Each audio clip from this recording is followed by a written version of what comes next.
में बंदिशो अल्फाज ही नहीं काफी, गजल में बंदिशो अल्फाज ही नहीं काफी, जिगर का खून भी कुछ चाहिए असल के लिए, अंदाज़े बयान,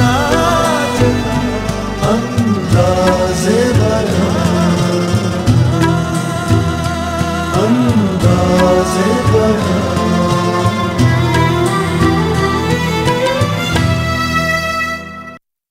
नाज़रीन, ज़ौक़ से हमारी मुलाकात आबे हयात के सफ़हात में होती है, जहाँ शेख मोहम्मद इब्राहिम ज़ौक़ मलिकुश शौरा का ताज पहने उस्ताद शाह के रूप में अपने बेशुमार कारनामों के साथ मिलता है।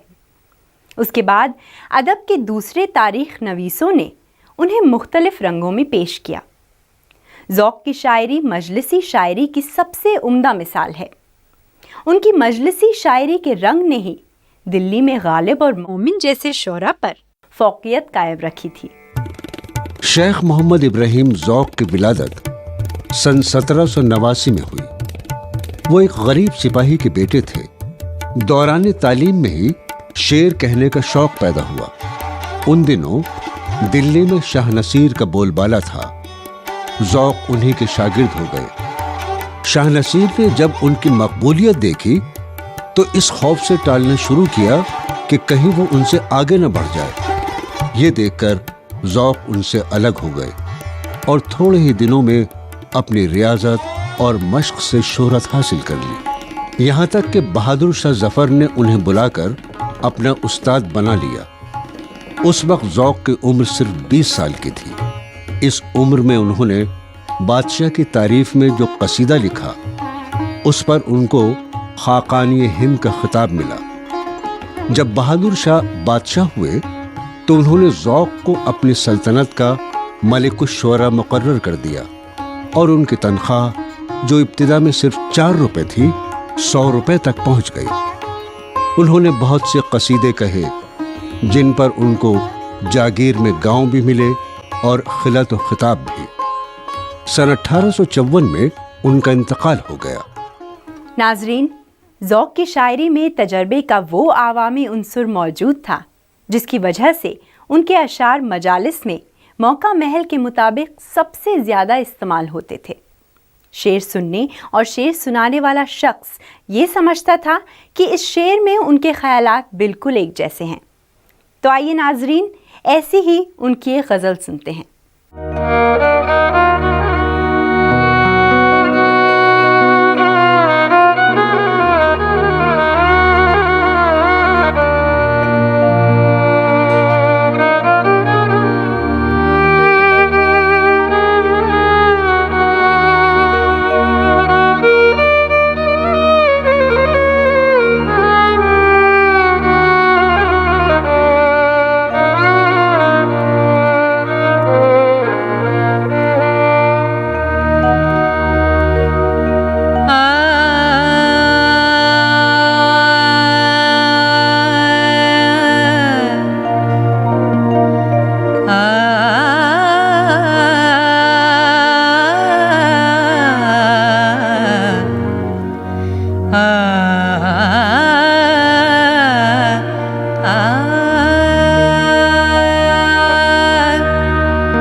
गज़लों में ये जज्बा और एहसास की जगह ज़बान अपनी तख्लीकी हिस्सियत के साथ नज़र आती है। उन्होंने गज़ल को अपने ज़ौरे बयान के लिए एक फॉर्म के तौर पर अपनाया। इसके बावजूद उनकी गज़लें इस दौर की नुमाइंदगी करती हैं। 19वीं सदी उसका निसव्वल उर्दू गज़ल का वो भी सुनहरी दौर है। उसमें शेख इब्राहिम ज़ौक़, मिर्ज़ा गालिब, मोमिन खां मोमिन और बहादुर शाह ज़फ़र जैसे शायर, सबका उसलूब अलग, सबके मैदान अलग हैं, लेकिन गज़ल कैसी गैर मामूली गज़ल वो लोग कहते हैं। ज़ौक़ उस वक्त सबसे मुमताज़ शायर है। ज़ौक़ को मुहावरों का, अमसाल का, रोज़मर्रा का शायर कहा गया। ज़ौक़ को मुश्किल रदीफ़ों और अदक काफ़ियों का शायर कहा गया। ये तमाम चीज़ें भी ज़ौक़ के साथ रही, लेकिन ज़ौक़ ने उस वक्त की ज़िंदगी, उस वक्त के मामलात और ख़ास तौर से जो फ़ारसी क्लासिकी गज़ल के असरात हमारे यहाँ थे, वो तमाम चीज़ें ज़ौक़ के यहाँ देखी जा सकती हैं। एक चीज़ कही जाती है कि साहब वो फ़लाँ शायर ज़बान का शायर है। सिर्फ़ ज़बान के शायर जो होते हैं उनके यहाँ वो कैफ़ियत नहीं होती है जो ज़ौक़ के यहाँ है। ज़ौक़ ने ज़बान का भी इस्तेमाल किया, लेकिन ज़बान का इस्तेमाल कितनी सतहों पर हो सकता है और उसका तख्लीक़ी इस्तेमाल क्या है, ये भी वो जानते थे। नाज़रीन, हम जब भी ज़ौक़ का नाम लेते हैं तो उनका अहद अपनी तमाम खुसूसियात और तारीख़ व सक़ाफ़त के साथ हमारे सामने रोशन हो जाता है। मोहतरम नाज़रीन, आगे बढ़ने से पहले क्या ही अच्छा हो कि उनकी एक और गज़ल सुन ली जाए।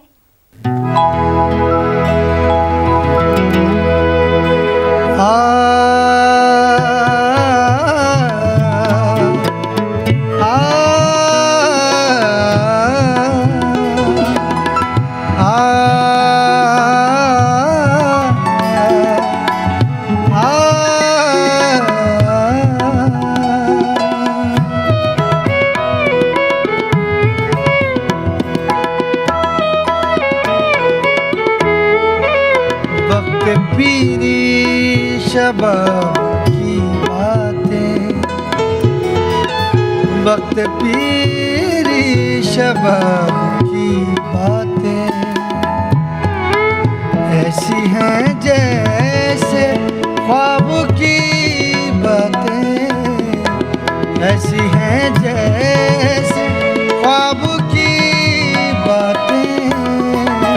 वक्त पीरी शबाब की बातें।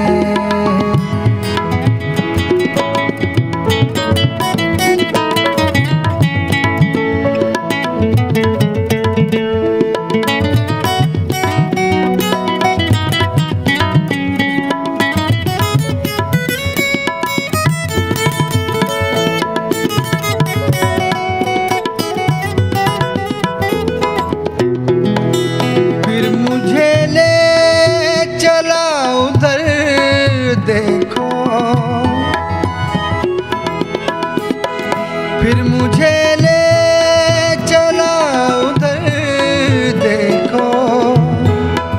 फिर मुझे ले चला उधर देखो। दिल खाना खराब की बातें, दिल खाना खराब की बातें ऐसी हैं जैसे ख्वाब की बातें। वक्त पीरी शबाब की बातें।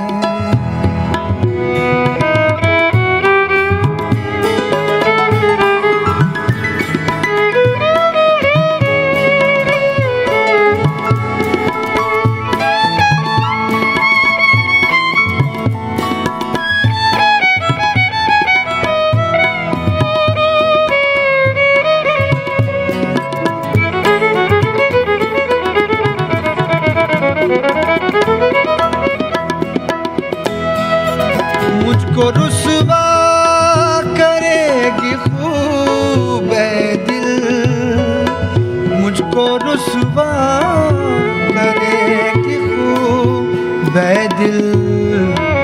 ये तेरी अज़तराब की बातें ऐसी हैं जैसे ख्वाब बातें, वक्त पीरी शबाब की बातें।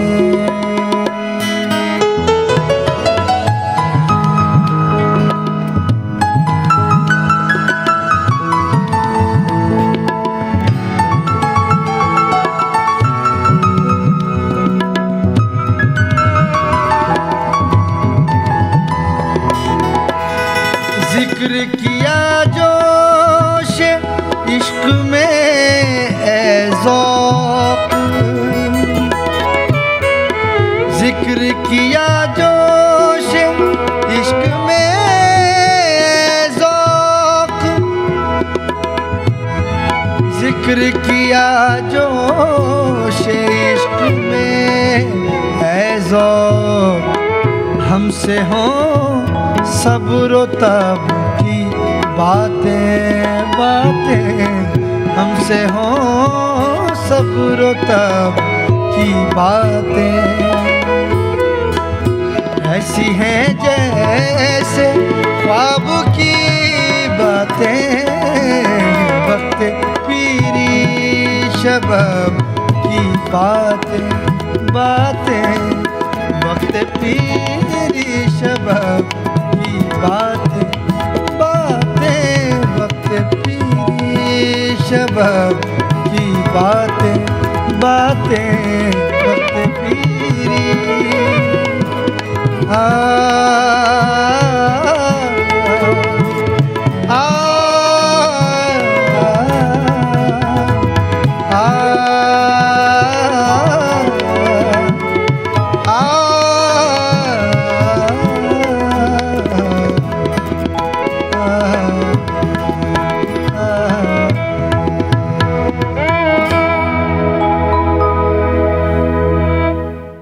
ज़ौक़ का सिर्फ एक उर्दू दीवान मिलता है।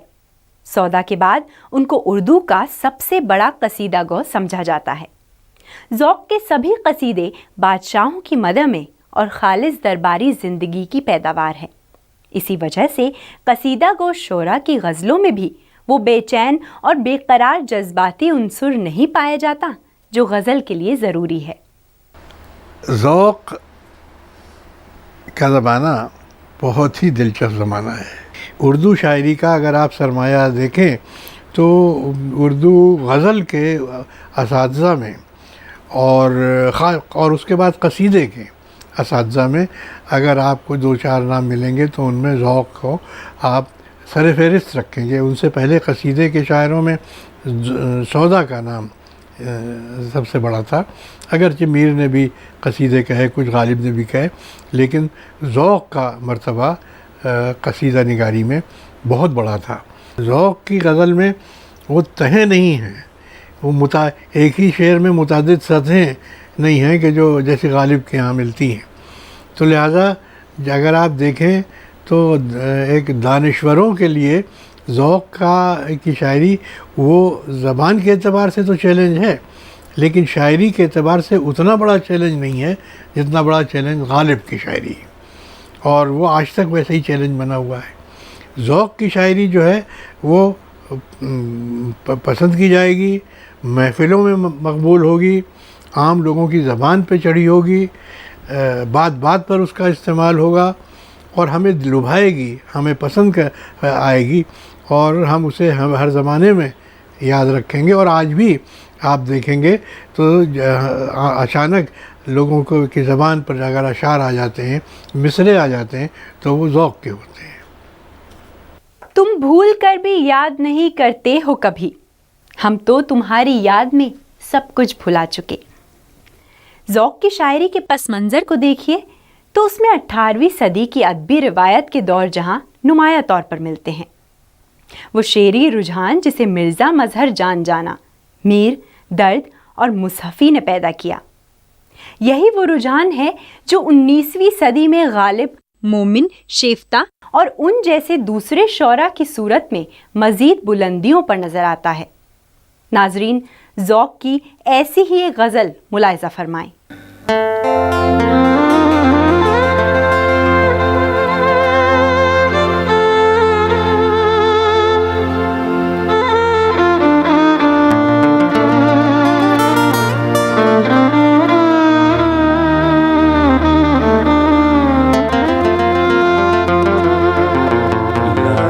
हयात आए, ग़ज़ाले चले चले, लाई हयात आए, ग़ज़ाले चले चले। अपनी खुशी नाए ना, अपनी खुशी चले, लाई हयात आए, ग़ज़ाले चले चले, लाई हयात आए, ग़ज़ाले चले चले।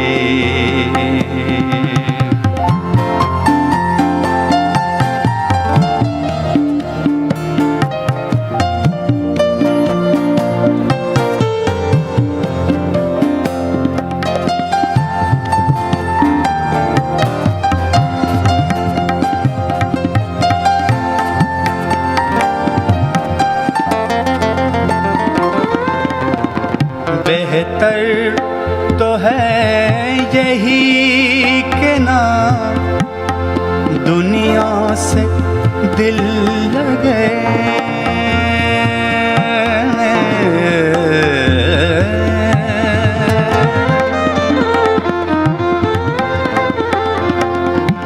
बेहतर तो है यही कि ना दुनिया से दिल लगे,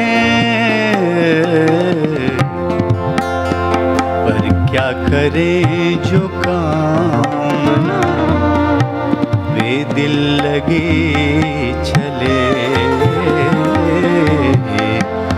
पर क्या करे जो काम ना बेदिल लगे चले। अपनी खुशी नाए ना, अपनी खुशी चले, लाई हयात आए, ग़ज़ाले चले चले।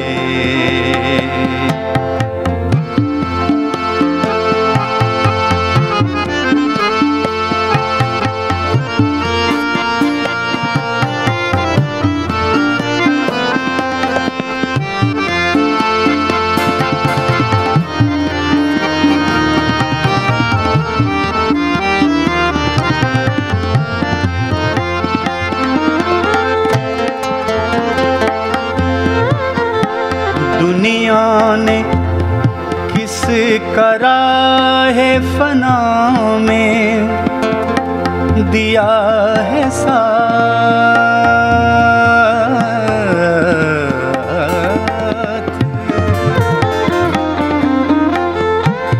दुनिया ने किस करा है फना में दिया है साथ।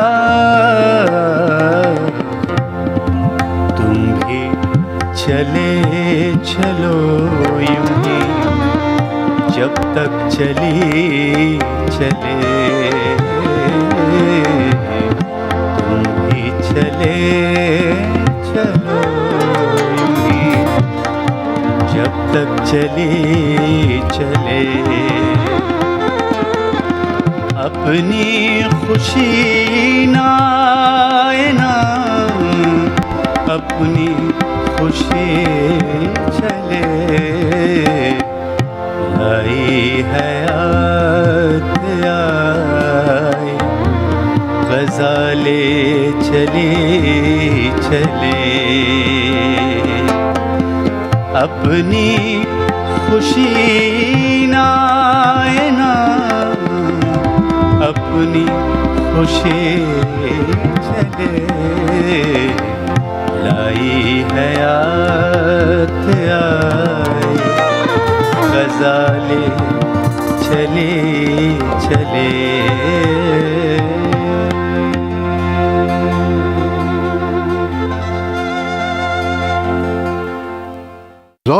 जो कि अव्वलियात में जो बात है वो ये कि दिल्ली का रोज़मर्रा और उस ज़माने की आम बोलचाल की ज़बान को जो इस्तिनाद बख्शा और जिसे अदब में बड़ी जगह, ऊंची जगह दी, वो उनसे पहले मीर तो कर चुके थे ये, लेकिन ज़ौक़ ने अपने ज़माने में जिस हद तक ये काम किया उस हद में किसी और ने नहीं किया। उनकी पूरी शायरी आप पढ़ें तो आप देखेंगे कि दिल्ली का मुहावरा और दिल्ली की आम बोलचाल की ज़बान उसमें मिलेगी। ज़ौक़ के जो बहुत मशहूर अशार हैं और जो ज़ुबानज़दी ख़ास आम उस ज़माने में भी थे और आज भी हैं, बल्कि बाज़ औक़ात लोगों को अंदाज़ा नहीं होता कि किस शायर का शेर है, और वो शेर आम तौर पे माशरे में पढ़े जाते हैं। और वो तमाम अशार मतले हैं, यानी ज़ौक़ के जो मशहूर अशार हैं उनमें बेशतर मतले हैं। मतले की ख़ुसूसियत ये होती है कि उसके दोनों मिसरे एक दूसरे के लिए इल्लत व मालूल या सबब मुसब्बब का काम करते हैं, और उसमें जो रब्त और जो एक तरह से ताल्लुक़ होता है, जो एक तरह का जोड़ होता है, वो दिखाई नहीं देता उन शुअरा के यहाँ जो कादिरुल कलाम शायर हैं। गज़ल का मतला और बेहतरीन मतला कहना बहुत मुश्किल काम है, लेकिन ज़ौक़ इस कसौटी पे पूरे उतरते हैं और उनके मतले ही आमतौर पर ज़ुबानज़दे ख़ास आम हुए हैं। तो ज़ौक़ की कादिरुल कलामी और ज़ौक़ का शायरी पे इस तरह से हावी होना कि वो जो बात कहेंगे और जिस तरह कहेंगे, और अगर मतले में कहेंगे तो मतले के तमाम जो फ़नी रुमूस है उनका पास रखेंगे, ये बात ज़ौक़ के यहाँ बदर्जे आता मौजूद है। कहते हैं आज ज़ौक़ जहाँ से गुज़र गया, हक़ मग़फ़िरत करे, अजब आज़ाद मर्द था। नाज़रीन, ज़ौक़ की शायरी दिल में धड़कन और गर्मी नहीं पैदा करती, लेकिन इसका मतलब ये नहीं कि उनका सारा सरमाया शायरी उसी ढंग का है। ज़बान पर उनको बड़ी कुदरत थी। ज़िंदगी के आम मसाइल को उमूमी अखलाकी शक्ल देकर पेश करते थे। फ़न्ने शेर के बड़े आलिम थे। नाज़रीन, उनकी गज़लें देखी जाएं तो आपको मालूम होगा कि उनकी ज़िंदगी की सादगी और साफ़दिली उनकी तख्लीक़ात में पाई जाती है। आदमियत और शय है, इल्म है कुछ और चीज़। कितना तोते को पढ़ाया पर वो हैवा ही रहा। नाजरीन, इसी के साथ मैं सरवत ज़हरा आप सभी से विदा चाहूँगी। अगली दफ़ा हम आपसे फिर मुलाकात करेंगे। तब तक के लिए मुझे दीजिए इजाज़त। खुदा हाफ़िज़।